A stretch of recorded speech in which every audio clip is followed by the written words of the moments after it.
I mean, how do you just say I'm going to run? Like, what's the process? Well, believe it or not, anyone can run if they're 35 years or older and born in the U.S. Those are only 2 rules. And so there's absolutely nothing stopping the Norman moral ticket circa. It's a little late for 24, but 28. Yeah. Or you could reverse. Everyone will be drunk. Moral Norman. You could run on whatever platform you want. Okay. But those are the only rules, guys. Legit. Now, the 2-party system has kind of locked up the process, so it's a little bit trickier than all that. In my case, I ran as a Democrat and had to get polling at a certain level. I actually talk about this in my last book because I'm a serial... forward. So I'm a serial entrepreneur.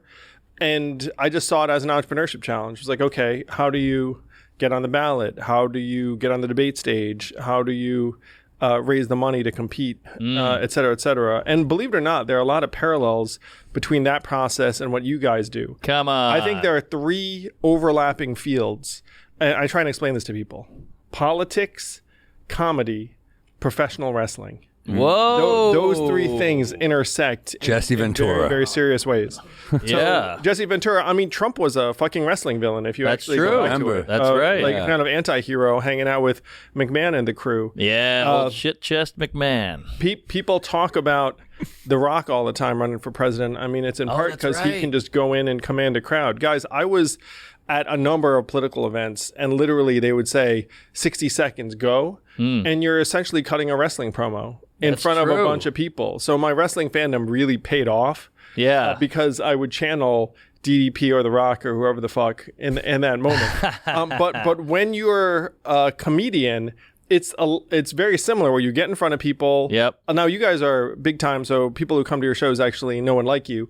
But a lot of the time you are in front of people who don't know who you are from Adam, and then you give a talk.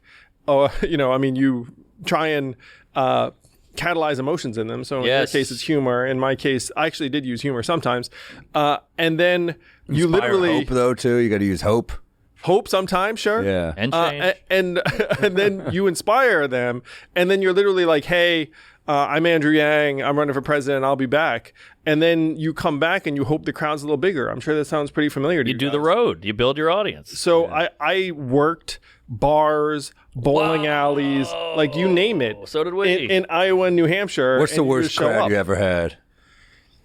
I mean, I had some terrible crowds. You're getting heckled a lot? But you know what's fun, though, is most of the people in Iowa and New Hampshire, which are the main early states I campaigned, and I campaigned all over the place, but last cycle, it was Iowa and New Hampshire. They're very friendly. They're very generous and cordial. Like if you meet folks in these environments, and by the way, I also say to folks, it's like, you know who understands how most of America functions?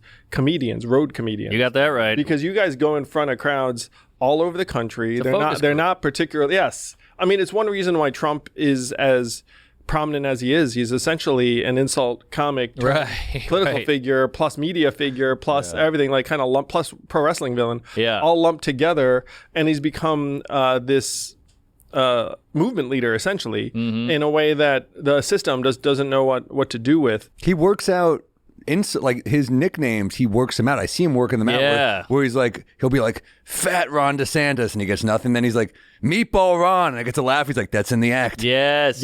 He workshops. Yeah, he workshops it, and then when he finds something that clicks, he's like, okay. Sleepy Joe is big for him. That was a big. Crooked Hillary. He also used Twitter/X as a focus group too. You would hit it and be like, ooh, that touches a nerve, and then we're just gonna use that again. He plays the media in a particular way. There's a lot of parallel. I say to folks too, I talk to comedians, I'm friends with different comedians, and I say, okay, which comedian would you nominate to run? And so who do you think they are? They say? Jon Stewart, probably. Bill Cosby. Get him out of jail. Is he in jail?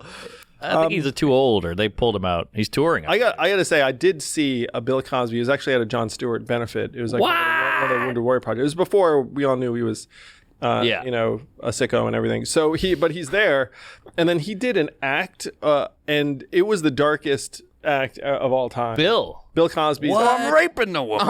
And it was, and you were kind of waiting to laugh, but you're like, this is just dark and disturbing. Whoa. Really? What kind of material are we talking? I mean, shit. It's probably on tape somewhere. It's at like a Jon Stewart. Maybe it was Wounded Warrior or the Mission Continues. You put the pill in the drink. Yeah, so it was before that was he was frankly Sure. like we were sure. I think it was even before he was accused. It was like X years ago. And then but it was a very, very, you guys know too, and this is one of the things I love about comedy is that when a comedian gets up there, and you can kind of sense sometimes when they're in a dark place. Oh, sure. I'm sure you guys even too. 100%. It's like you're up there, you do your bit, but yeah, but we do it every night. I mean, we do comedy every night, so you're not in a good mood every night. Totally. So, but then they're like, but be real on stage. Like, well, real. I'm gonna fake it a little bit because I want it to be a good show. Yeah. Yeah, I mean, remember those Ralphie May years? He was going through a divorce, and it was dark. Like you could see it coming out of him. Yeah. So I know what you mean. You can see the darkness. Bill Cosby was emanating darkness at this time. I mean, he was probably on the cusp of being outed or accused. But you talk about the performative element when you guys. That's like, gonna be hard to do comedy with 63 women are about to come forward. Showtime. Yeah. So the performative aspect you just described, Sam, where it's like, hey, I'm in a shitty mood, but you're not here for my shitty mood. You're here for some laughs. So let's give it to you. Yeah. Same thing in politics. Like, I just got bad news or, something's bad with my kids or whatever the heck.